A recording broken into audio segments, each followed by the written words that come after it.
Hey everyone, it's Ray from Raylo Vapes here, doing another review today for Youde product. This one is actually their newest mechanical devices, and yes, you are looking at copper. This is, I want to say, Youde's first venture into copper mods. You have your 18650 and your 26650 version here at 22 millimeters, and I want to say this is a 30. This is a 30 millimeter. These are things of beauty. Both of these kick some serious ass. And this is the new Gladiator V2. Let's go ahead and take a couple puffs off of this. Go down into up close mode. I'll take them apart, show you what makes these special, and then we'll come back. All right, so hold tight.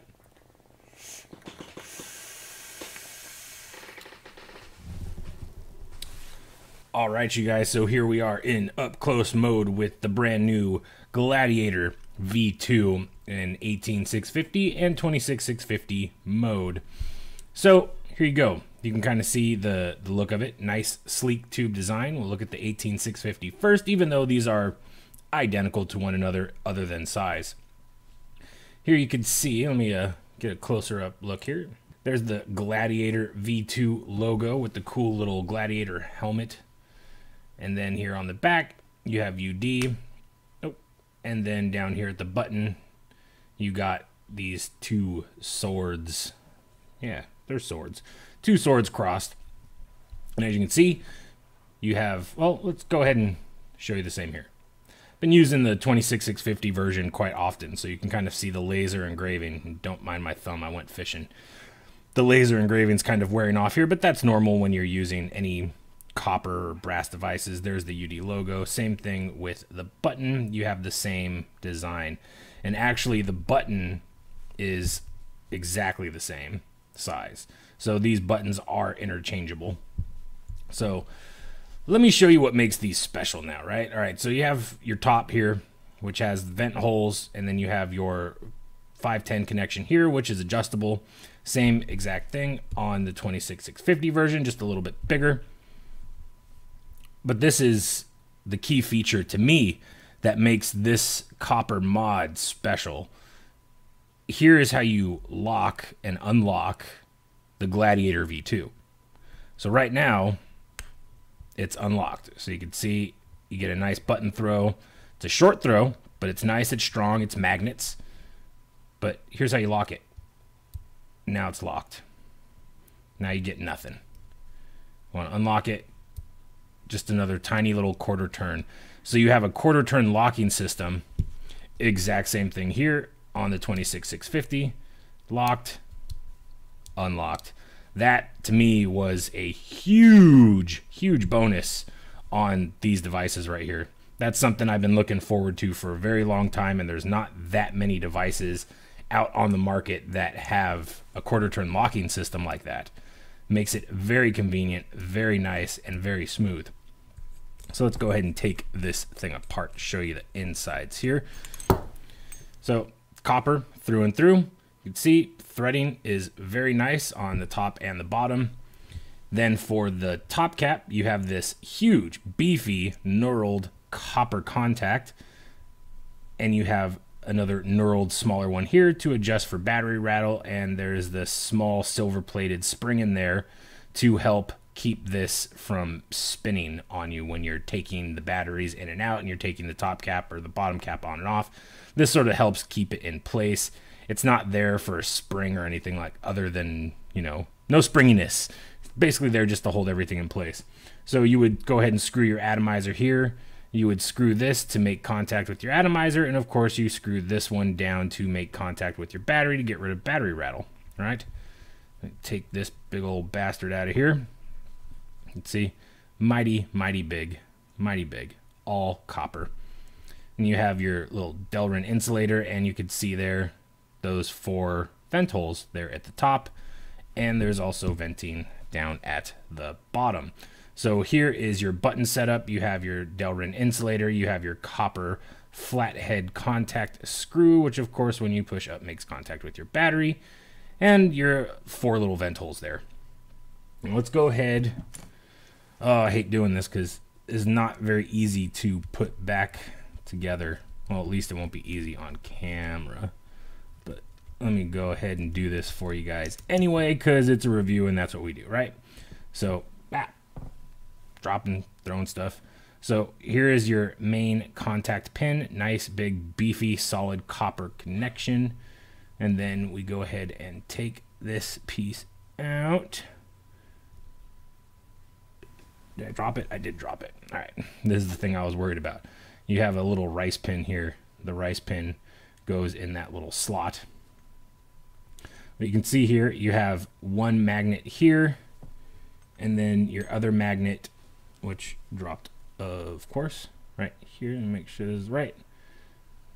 Your other magnet goes right in there with your little rice pin. And then I haven't quite figured out how to take this locking ring out to see exactly how this works, but you can see there the two holes on the side, which also help for venting. So you have plenty of airflow going in and out of your mod just in case that happens. You can see the little notch right there, which holds onto your rice pin, which keeps everything in place. So let me go ahead and put this back together. And as I said, the button setup is identical on both the 18650 and the 26650 version of this device. There we go. That goes right back in there. And you just screw your contact right back in like so. Yeah, I spent the last couple days trying to figure out how to take this off. Just couldn't figure it out. So I apologize about that, guys. Haven't been able to figure that piece out yet. But of course, just to show you, I'm not going to take the whole thing apart, but just so you can see the insides, identical. And same with the top cap. Both identical. And it looks like these posts or these contact pins are also identical, other than just a bigger base, bigger venting holes, stuff like that. Same though, the threading is all perfect. I've had no issues with it. Everything just screws on like so. So there you go, you guys. That's it for the up close on the Gladiator V2 copper mechanical mod. Let's go ahead and go right back into regular mode. Well, where I will talk about it, vape on it, and give you the pros and the cons. All right, so we'll be right back. All right, so we're back. So there was the up close. I took it apart. I showed you how the button works. I showed you all the inner workings, the solid copper, all the pins and all that good stuff. I showed you the magnets, the little rice pin, how to take it apart other than getting this locking ring out. So let me go ahead and show you a little bit of performance. First off, we'll go ahead and use the 26650 version with the brand new Godzilla, which I've already reviewed. And let's go ahead and show you how it works.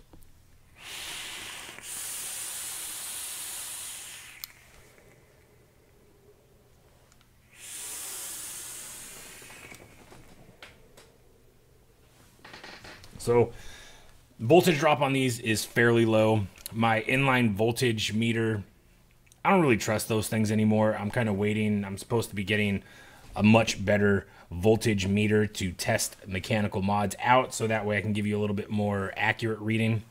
Those aren't very accurate. I can tell with this, with all my other devices that I use.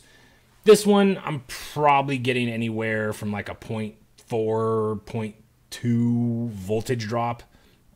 I can't be for sure about that, of course, because I can't test it. But just from using it with all of my other 26650s and all of my other 18650s, you get a very, very low voltage drop on these. These things do hit very hard. Let's go ahead and show you performance on the Gladiator V2 18650 with the Goliath, which I will be reviewing later down the line. This is the new badass tank. Let's go ahead and take a vape on this real quick.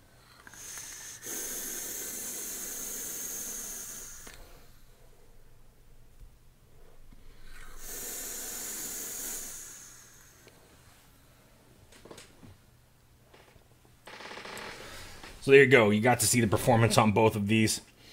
Both of these hit really, really hard. I've been using the 26650 Normally now I use a regulated box mod when I'm out and about. When I'm at home, I want to blow some clouds. This is normally the one that I go to now. Plus, I really like the feel of a 26650. Some of you guys might want more of an 18650. I got big giant hands, so big giant mods seem to fit me a little bit better. But let's go ahead and go into pros and cons. Cons on this. Let's do ahead cons first, because cons are very limited on these. It's copper, so a con for some people might be that it does patina. You're going to have to polish it every once in a while unless you like a natural dark patina look on your copper, but you will have to do maintenance on these. Anytime you use copper, there's maintenance involved. You have to clean it, you have to clean the threads, you got to clean out the button every once in a while, clean your contacts, because they are going to patina, they are going to age, they are going to get darker over time, but you can always polish it back to a nice brand new shine. Like this was pretty much, or actually this one was almost black, because I used it a couple times and I would put it away and not use it for a while just because I've moved on to box mods and I like these bigger 26650s. But I think it looks pretty slick with that Godzilla and that massive Youde drip tip. But that's pretty much the con I have on this.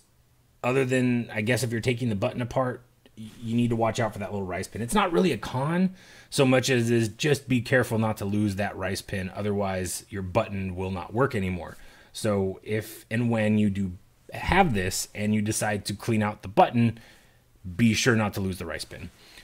But other than that, I really don't have any other cons on this. There's nothing wrong in performance on this device whatsoever. So let's go ahead and go into pros. Same way as it was a con, it's also a pro. It's a copper device. This is 100% solid copper. Everything from the top cap to the pins all the way down, other than your magnets, this thing is a copper device. So, of course, being its copper device, you're going to have lower voltage drop. You're going to have a harder hitting mechanical device. Another huge pro for me. The one thing that blew me away when this was first given to me is that locking and unlocking. Locked, unlocked, locked, unlocked. This thing, that to me is the epitome of an amazing locking device.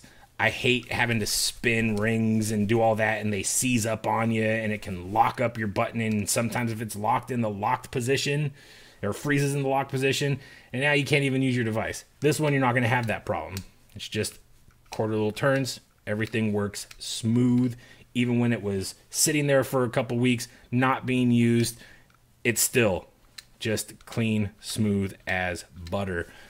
Recess button, another bonus for me, another pro. Recess button, even if it's not locked, even though it's easy to lock and unlock, you can still set it down. It's not going to fire on you. So if you want to set it down on your desk while you're doing your work or while you're doing anything else, or if you're anywhere, you can set it down. You don't have to worry about it firing. But say you want to put it in your pocket, or you want to put it in your purse, or you want to put it somewhere that you're worried that something might hit this button, you can always lock it. So unlike other 26650s or 18650 mechanical devices that have recessed buttons and not having a locking mechanism, this gives you both. So you get the awesome lock, you get the recess button, and it all just works flawlessly. Now, another cool thing about the button is that little tiny throw. You don't have a big throw. It's maybe a 1/16 of an inch, if even that, to hit this. And it's fairly stiff as well. Those magnets in there are pretty strong magnets. So it's just a nice feel. I'm going to go ahead and take another vape on it.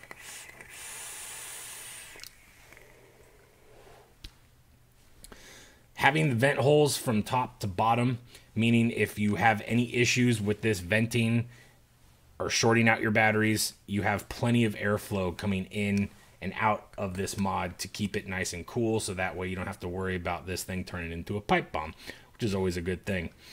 Having the little cutouts here so you can grab onto this ring, I like it. The engravings and all that, I guess that might be on the con side. The engravings are a little light, so the first couple times polishing it, they do start to fade. It's still there, and I've polished it a handful of times, but eventually that's going to fade. But that's with any device unless it has like deep CNC engravings. You know, Another pro is the beefy contacts on the top cap. So having those to me is another big plus. Yeah, that's pretty much it for the pros and cons. As it comes to price, these haven't been released yet. They're not even out on Youde's site for wholesale that I can see. This might change before I release this, but my guess is these mods will probably retail somewhere in the $40 to $60 range. I can't be for sure yet because I don't know the exact price, but that's my guess. So you'll probably see these come out probably sometime in March. I want to say sometime early to mid-March these should start hitting the market. But yeah, there you go. That's the review, you guys. That's the review for the new Gladiator V2 in 30 millimeter and 22 millimeters. They kick some ass, you guys. That full copper just looks good. That locking switch is just badass. But there you go. That's the review. Hope you guys enjoyed it. Hopefully you guys pick this up when it comes out and you enjoy it as much as I have. But either way, thank you so much for watching. And as always, vape on.